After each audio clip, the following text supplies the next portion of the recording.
Kardama Muni said, "You, my dear Lord, who are always increasing the honor of your devotees, have descended in my home just to fulfill your word and disseminate the process of real knowledge." Purport by Srila Prabhupada.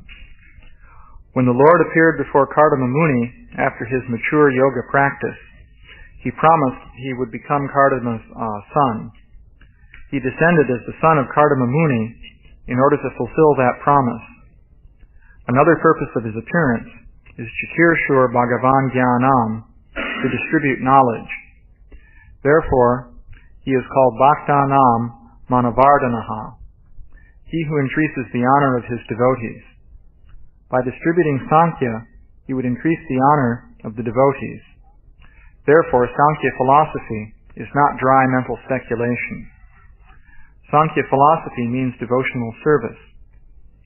How could the honor of the devotees be increased unless Sankhya were meant for devotional service? Devotees are not interested in speculative knowledge. Therefore, the Sankhya enunciated by Kapila Muni is meant to establish one firmly in devotional service. Real knowledge and real liberation is to surrender under the Supreme Personality of Godhead and engage in devotional service. So, here again, Srila Prabhupada refers to the Sankhya philosophy, and he points out that by presenting this Sankhya philosophy, Kardama Muni will increase the honor of the devotees, because this Sankhya philosophy is related to devotional service. So, the way in which Sankhya philosophy is related to devotional service is that it explains the relationship between the individual conscious beings, the material energy, and the Supreme Personality of Godhead. So, it's important to understand that relationship initially, so that we will be able to act in the service of the Supreme Personality of Godhead and understand our actual constitutional position. So in the Sankhya philosophy, there are various categories of energy that are described. It deals primarily with the material energy, and it also describes the process of creation. So the Sankhya philosophy describes how, starting with pradhan, which has been set into motion by the glance of Mahavishnu, different transformations are produced, and finally the gross and subtle material elements are generated. So, in particular, the subtle elements of mind, intelligence, and false ego are generated. And these elements, of course, are important. The situation of the conscious living being in the material world is that the living being, or spirit soul, is embedded or encased in a subtle body made of mind, intelligence, and false ego. And that, in turn, can reside within different gross bodies made of earth, air, fire, water, and ether. So this is, of course, of fundamental importance. One feature of this philosophy is that it provides the basis for understanding the transmigration of the soul. What happens is that the soul becomes linked up with the subtle body. The subtle body is in existence during the entire period in which the soul is conditioned. So the subtle body doesn't die until the soul actually becomes liberated. But it undergoes different transformations. It's like reprogramming a computer. You can have a computer, and you can completely change the software in that computer. And when you do that, the computer behaves in a completely different way.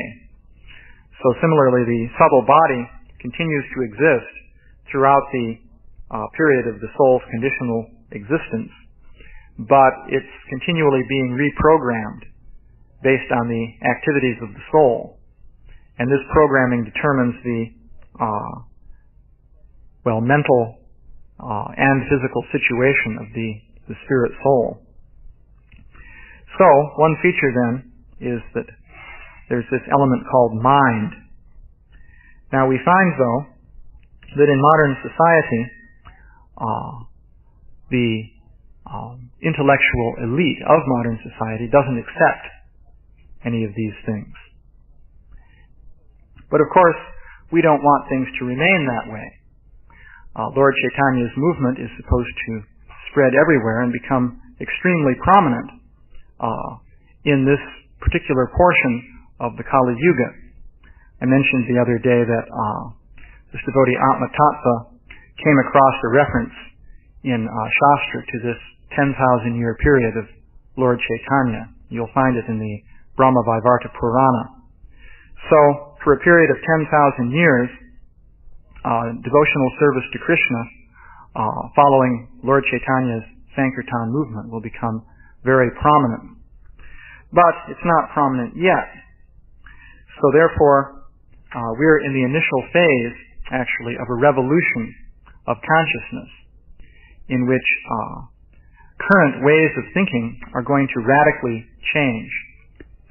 So the changes that are required will be quite radical. I brought some material here. Let's see, here's the latest Discover magazine. This tells you what to believe about science. So this is significant. Last time I gave class, I brought up the point that we have a great deal of faith in science.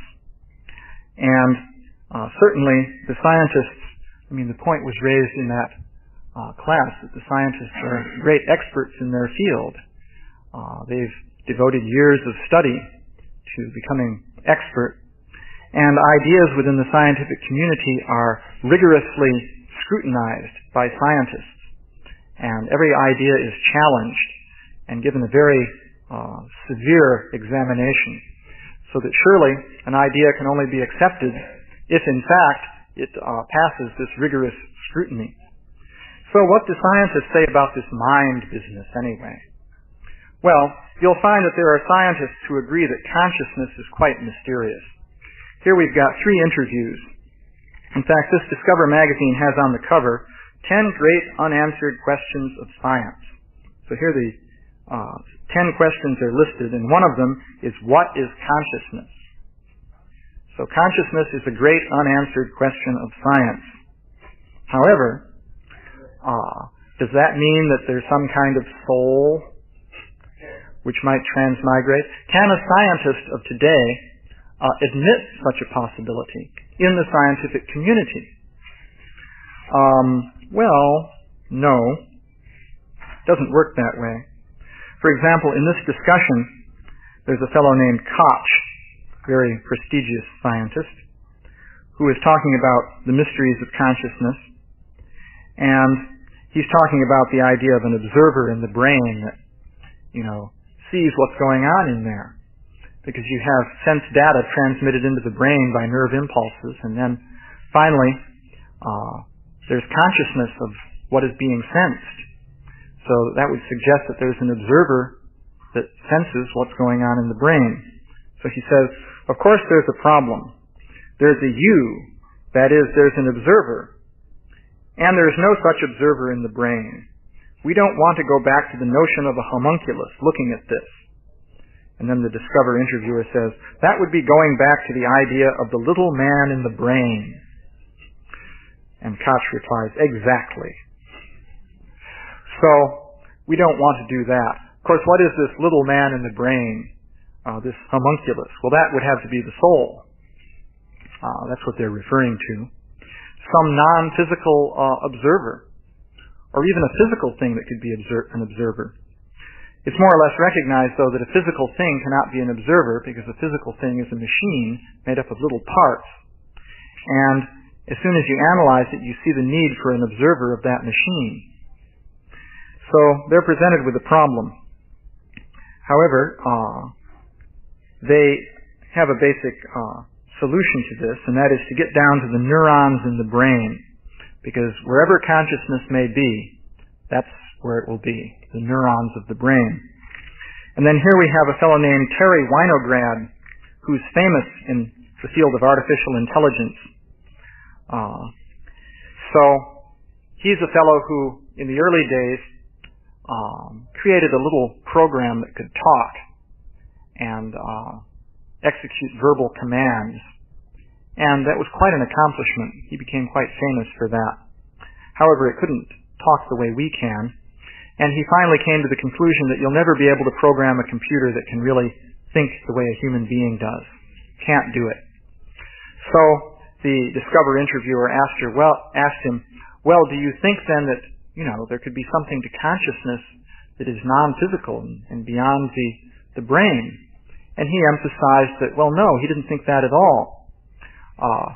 It's that computers won't be conscious, but that doesn't mean that brains aren't. After all, brains are different from computers. They're not made of silicon chips,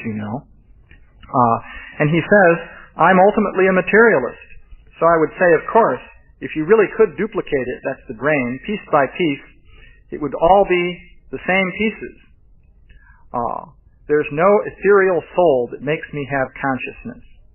It is in the physical properties of my brain and my nervous system. So, in case there's any question about the possibility of any non-physical mind or soul, or ethereal soul as he puts it, no. That's not acceptable. Sorry. Scientists do not accept such a thing. What to speak of all the other things we might like to bring to their attention. So, I wanted to comment a little bit about the idea that these scientists really are so worthy of our respect and faith. Actually, they're not. Of course, Srila Prabhupada continually blasted the scientists. This folio program is interesting to use. You can put in words and strings of words and find out everything Srila Prabhupada said using those words. And if you put in scientist or scientists, you'll get hundreds of references, more than you can possibly look up. So you can do interesting things like, one that I checked was Challenge Scientists 10. When you put a 10 after it, it means that it'll give you all sections where Srila Prabhupada used the word challenge and the word scientists within 10 words of each other. I just picked 10 as an arbitrary figure. So it came out, that was reasonably small. It came out to about 83 cases. If you increase it to within 20 words of one another, you'll get even more. And it was interesting. He was saying that we should challenge these rascal scientists. Another one you can do is look up rascal scientists. You get even more cases there. Too many to print out. I mean, you may as well print out a book or something. So, Srila Prabhupada had a rather radical view of these scientists. And actually, it's a fact that if Krishna consciousness is to be regarded as at all true, or at all believable, then the scientists have to be wholesale mistaken. And that was a thing that Srila Prabhupada said. He said that to me in particular 3 times in a row on one occasion, so I sort of remembered it. So they have to be wholesale mistaken. Now, how is that possible? How could it be? Because after all, they are so rational and so learned, and they scrutinize one another's ideas, and so on and so forth. So how is it possible? Well, I thought I'd speak a little bit about paradigm shifts. This is an interesting thing. It seems that a paradigm shift has occurred in the use of the concept of paradigm shifts. And this was proven by the recent GBC meeting in Atlanta. Because there, I believe, a video was shown about paradigm shifts. And this was being applied in the field of business. And this is interesting because it started out in the field of philosophy of science. So, about 30 years ago, I guess, this book came out. The Structure of Scientific Revolutions by Thomas Kuhn. This is where paradigm shifts were first introduced. And it's somewhat of a dense academic book. And he's talking about ways of seeing things in science. So a clever fellow had a new way of seeing things, and he realized that the idea of paradigm shifts could be used to make money for him by going and giving speeches to corporate CEOs and people like that. And he's been going around doing that quite successfully as far as I can see. So that's actually in itself an example of a paradigm shift, because I myself had always thought of paradigm shifts in terms of the scientific and academic study of theories and how they change. I never thought of using this as a way of getting money from businesses. But this fellow saw it. And that illustrates what a paradigm is. He points out in his video that a paradigm is a way of seeing things which limits what you can see. It enables you to see certain things very well.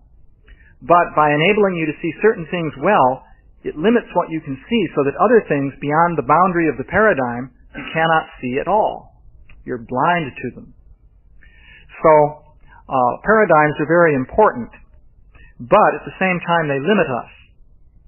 Now, he gave a nice example there of what happened to Swiss watches.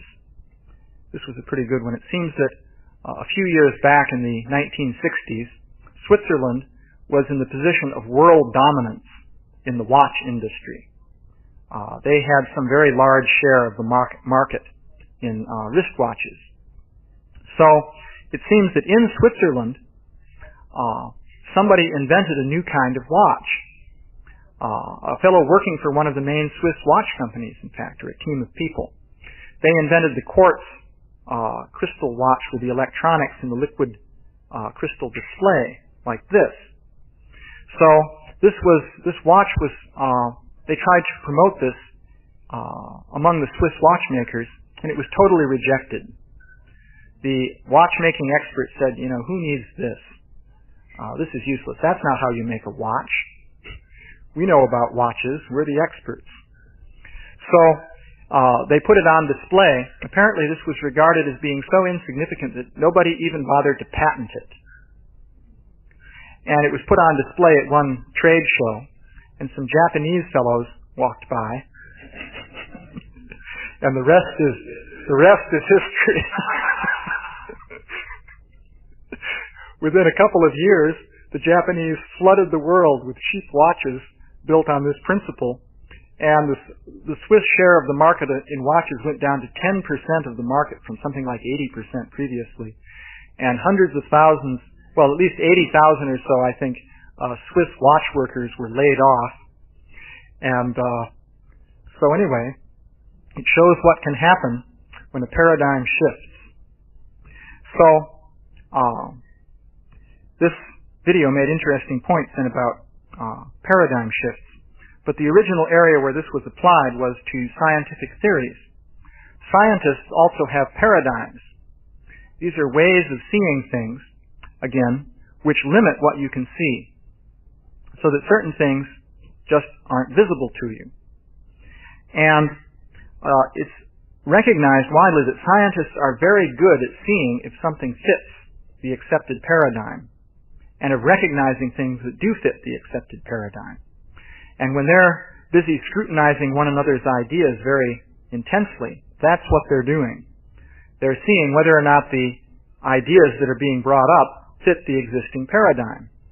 And if they do, then they become acceptable. And if they don't, then the scientists reject those ideas. But what about ideas outside the paradigm? Actually, this is related to the whole idea of pattern recognition. How are you able to see something like an apple? The moment we look at an apple, immediately we know what that is. That's an apple. The brain somehow, sticking to the standard accepted paradigm, is wired so that when an apple comes in front of your eye, immediately bells go off in there or something, because some recognition mechanism is programmed to recognize apples. But there may be some other thing that it can't recognize at all. So if you put that in front of your eyes, nothing happens. You don't even notice it. Well, the same thing occurs on a more abstract level with theories.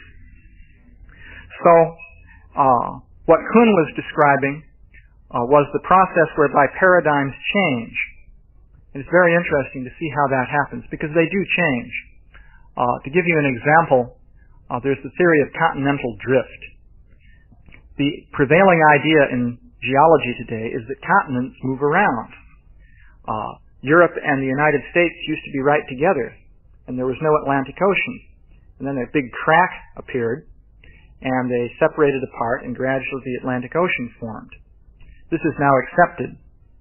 Well, this was proposed by a man named Wegener back in about 1912, and the idea was totally rejected for years, until finally in about the mid-1960s, a revolution occurred in scientific thinking. And after that revolution, continental drift was the established accepted view. And that now, if you don't believe in continental drift, you're considered to be unscientific. So, this is what happens in science. You have a paradigm. The previous paradigm was, of course, that continents don't drift. They're rigidly, part of the solid stone floor of the earth, the ocean floor. So how could they drift around? So that was the old paradigm. What happens when a paradigm shifts is that, first of all, anomalies have to accumulate. If everything fits the accepted paradigm, then people are never going to change it. So what happens is gradually anomalies accumulate, and initially the anomalies are rejected. And typically, if somebody wants to insist too much about the anomalies in the phase when they're being rejected, the person gets rejected along with the anomalies. In fact, the person becomes an anomaly. And this is done using the traditional method known as ridicule, which is a very effective scientific tool. By ridicule, you can scare people away from an idea, because no one wants to be ridiculed. So if you create an aura of ridicule around something, people will stay away from it like anything. Very few people will have anything to do with it. So that's what's going on in that quote that I had a moment ago about the little man in the brain. You'll notice that it's what's being said there is, or what's being done there is ridicule is being used. Sometimes it's even said the little green man in the brain. Now, why green? Well, you know why. You know about little green men. So why, in talking about the mind-body question, would one refer to the idea of the soul as the concept of the little green man in the brain? Well, it's to make people laugh, so that anyone who seriously talks about such an idea will be laughed at, and therefore people won't talk about that idea. This is actually how it works. There's a great defender of scientific truth named Martin Gardner, who, by the way, is on the board of directors of PSYCOP.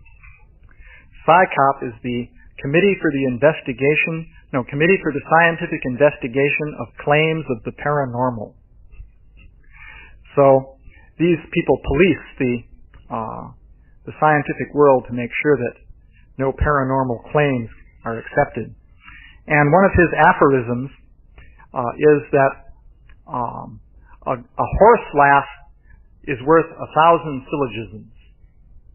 Yeah, one horse laugh is worth 1,000 syllogisms. So a syllogism is a logical step. Like, if A is true and A implies B, then B is true. So that's one step in logic. So he's saying that if you have an argument that you make using 1,000 syllogisms, a single horse laugh is worth all of that argumentation. In fact, it's better. Because it's going to be hard to find somebody who's going to appreciate an argument with 1,000 steps. But anybody knows what a horse laugh means. It means stay away from this or you'll be laughed at. Associating an idea with, being weird, being disreputable, being zany, being kooky. Just like James Watson, he characterized his opponents as shits, kooks, and incompetents. This is the scientific world. But this is how it actually works. It's quite important. So, what happens in science is that initially the anomalies are scorned and rejected. Wegener was scorned and rejected throughout his lifetime. And But finally, if enough anomalies accumulate, there will be increasing discomfort among the scientists. And finally, there will be a revolution. Suddenly, the old fabric will just rip. It's just like you're wearing the same dhoti day after day, and it works, and then one day you put it on and the thing rips down the middle, and that's it. So, this is a homely example. So anyway, so finally there can be a revolution. And one point this fellow made on that video that they showed the GBC is that when the revolution occurs, when the new paradigm comes in, everybody starts at zero. It's a new ball game at that point. The very way people see things changes. Kuhn points out that it's difficult for people holding two different paradigms to even talk with one another because they see the world differently. So that can occur. Actually, even things like the acceptance of Darwin's theory of evolution is an example of a paradigm shift. Now, one point that the fellow made was that paradigm shifts are initiated by outsiders. It's very rare indeed, in fact, I hardly know of any examples, in which a major paradigm shift is initiated or set off by somebody within an established field. The reason is that within an established field, everything is regimented. Your colleagues immediately will jump on you if you begin to deviate.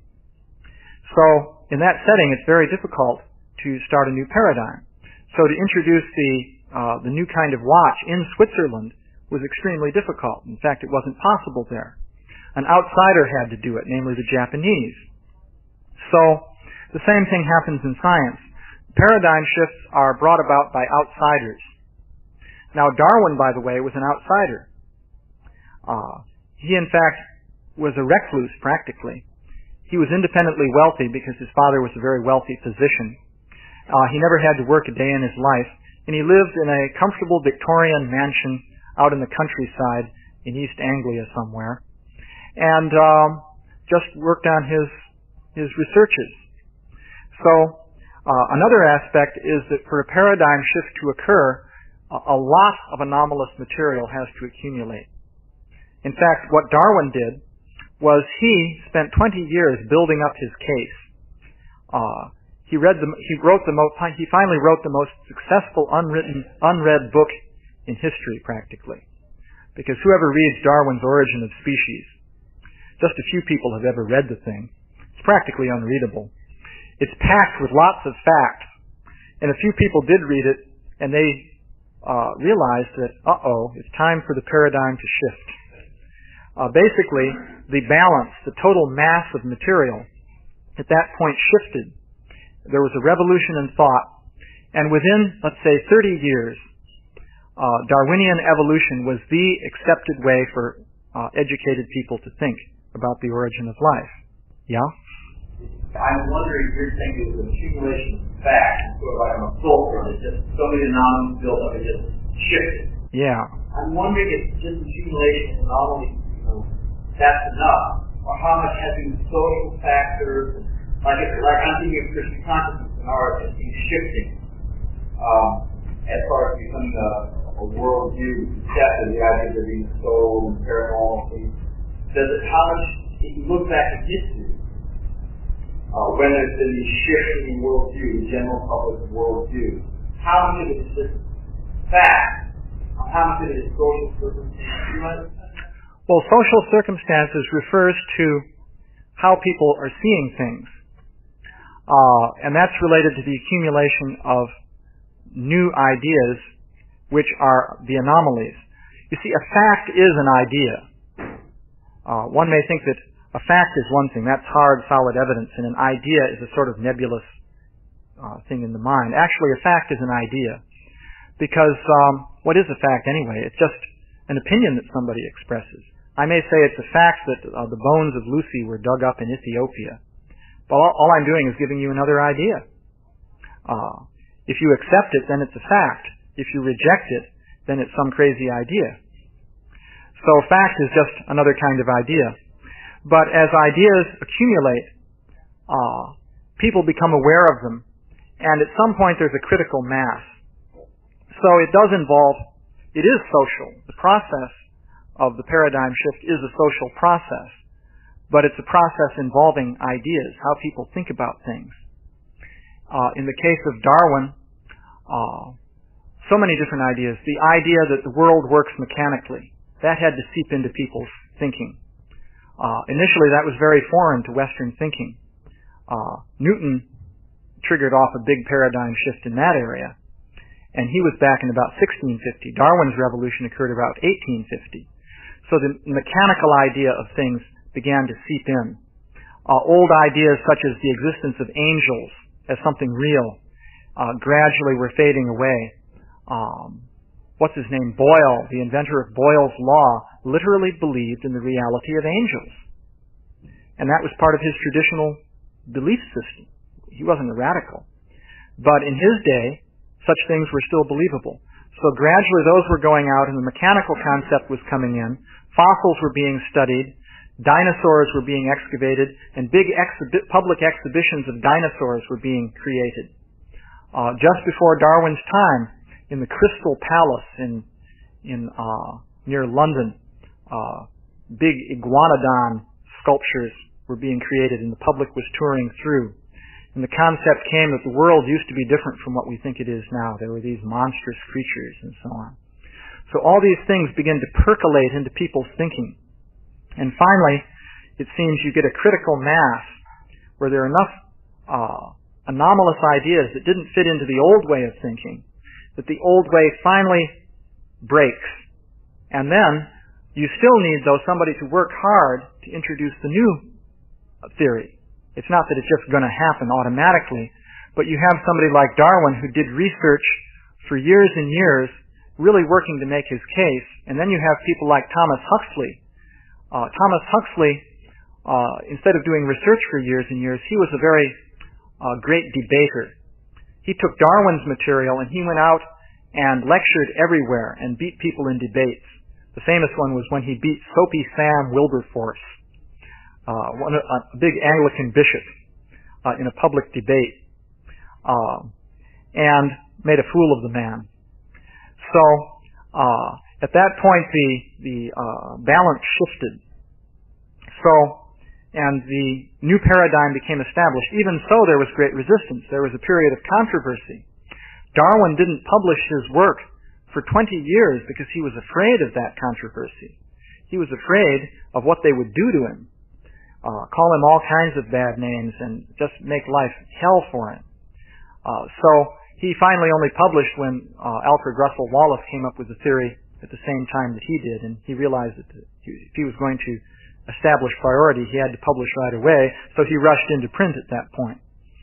So that's another factor. There's a period of controversy.